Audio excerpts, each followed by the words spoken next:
All right, ladies and gentlemen, we're going to discuss the basics of object-oriented programming. And today we're going to actually just talk about objects and a little bit about them. The reason why we want to learn about object-oriented programming is because we're going to be delving into the Java programming language, and that is an object-oriented programming language, as are many programming languages. So this will help us understand how to program. It will help us plan programs so that we save a lot of time and energy in creating something that's good the first time instead of creating errors and nightmares and bugs and headaches for us in the future. So another great thing about understanding object-oriented programming is that it allows us to migrate to other programming languages other than just Java, which will make us better programmers and more adaptable for future jobs or projects that we want to undertake in the future. So, question is, what is an object? My easiest answer to this is everything's an object. The electronic device in front of you is an object. If you have a dog or a cat, those are objects as well. So if we look at this diagram here, we'll see that the outer circle represents methods or behaviors. And the inner circle here, these little things, are fields or states. So if you think about it, every object has at least one behavior, and every object has at least one state or field. Your dog behavior could be panting, could be barking, could be eating. The electronic device in front of you, behaviors could be loud. It could be, is it off or is it on? Turn it off or turn it on. So those are some behaviors you could do with it. Some states or fields of the dog would be how old it is, how much does it weigh. And similar for your electronic device could be how big is the screen, how charged is the battery, so forth and so on. So, continuing to look at an example of and understanding a little bit more about states and behaviors, we see this diagram here. The methods are on the outside again, and the fields and states are on the inside. Now this is a diagram for a bicycle. All right. So on a bicycle, typically we can change gears, we can brake, and we can change the cadence of how quickly the pedaling action is happening. In the states or the fields, if we look, the speed must be 18 miles an hour. 90 RPMs, that must be the cadence or how fast the pedals are rotating. And then what gear are we in? Current state is 5th gear. So let's take a look at that. States in object-oriented programming, and this is kind of the confusing part, but just work with it. Make sure you take note of it. They can be referred to as fields, they can be referred to as variables, or they could be called instance variables. Usually instance variables when we're talking about a specific object or instance of that class. And we'll get into that a little bit in the future as well. Think of states or fields or variables as adjectives in English. They describe something. Behaviors are also known as methods or functions. So those are synonymous, methods and functions. And they allow us to interact with those objects and to change states. So again, if we look up at this, so we've got right here our states cadence. This is probably the name of this variable would be cadence. Cadence is currently assigned the value of 90 RPM. If I wanted to change that cadence, I would have to go to the method or the function change cadence, and I'd probably have to give it some information. Hey, change cadence to 30. And then the value of this particular variable or field would then change to 30 RPM. We'll understand that a little bit more as we continue to talk about it, as well as when we continue to program a little bit in the future. So let's take a look at some other examples since we're talking about objects of object-oriented programming. So here we have an object of the human class, some states, name, mood, and body temp. So the name of this particular instance is LeBron James.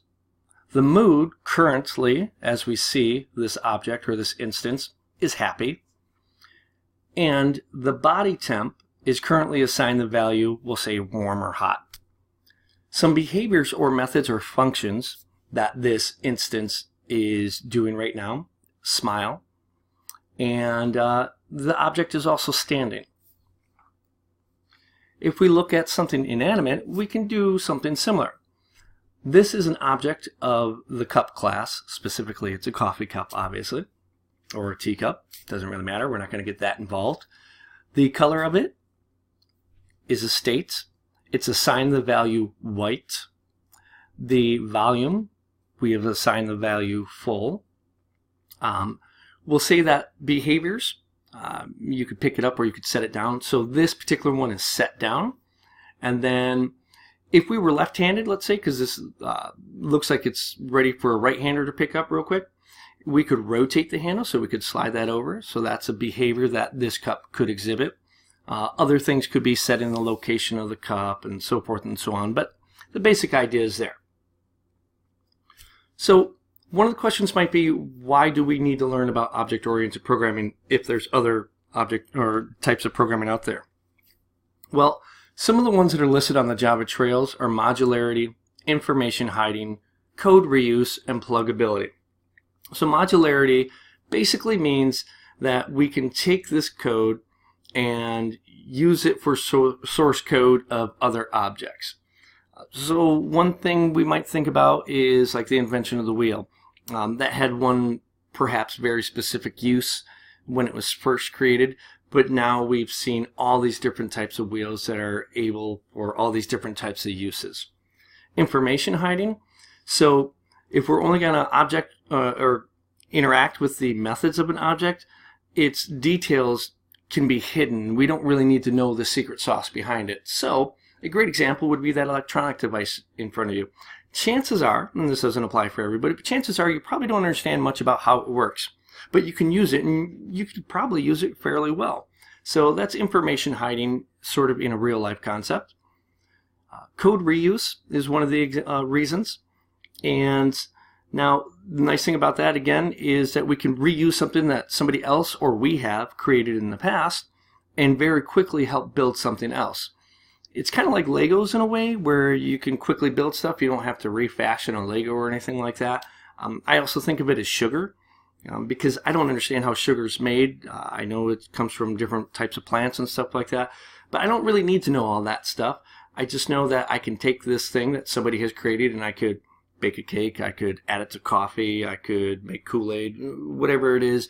I can use that sugar to then build something else that I want to build.